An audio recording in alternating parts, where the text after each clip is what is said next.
आखिर क्यों हनुमान जी कर्ण के ऊपर क्रोधित हो उठे और अर्जुन के लिए कर्ण को घायल करने लगे। आज की इस वीडियो में इस बारे में जानेंगे, लेकिन वीडियो में आगे बढ़ने से पहले चैनल को सब्सक्राइब जरूर करें और बेल आइकन दबाना ना भूलें। त्रेता युग में जन्मे राम भक्त हनुमान को कौन नहीं जानता।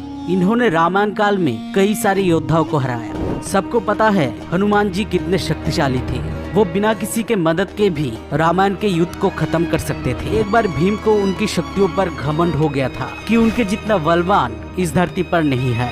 तब हनुमान जी ने उन्हें सबक सिखाने के लिए एक साधारण बानर का वेश बनाया और भीम के मार्ग पर अपनी पूंछ रख कर बैठ गए।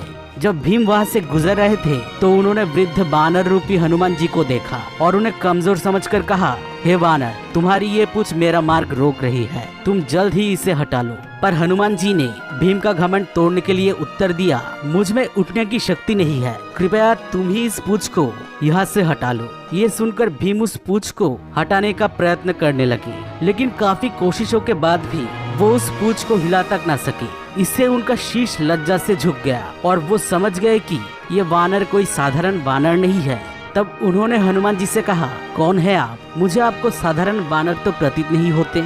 ये सुनकर हनुमान जी अपने असली रूप में आए, लेकिन फिर हनुमान जी ने भीम को एक वरदान मांगने को कहा। वरदान में भीम ने उनसे अर्जुन की रक्षा करने का वचन मांगा। तो हनुमान जी ने उन्हें वचन दिया कि वो अर्जुन की ध्वजा पर बैठकर अर्जुन की रक्षा करेंगे, और उन्होंने कुरुक्षेत्र युद्ध में ऐसा ही किया।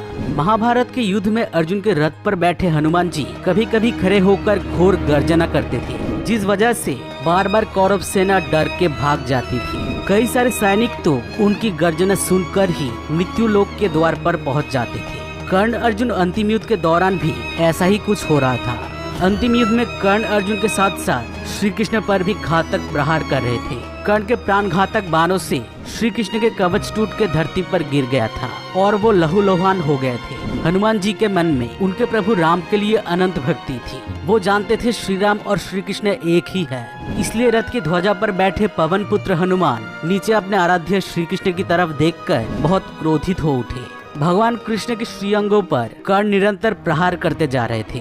बजरंगबली से ये सहन नहीं हुआ।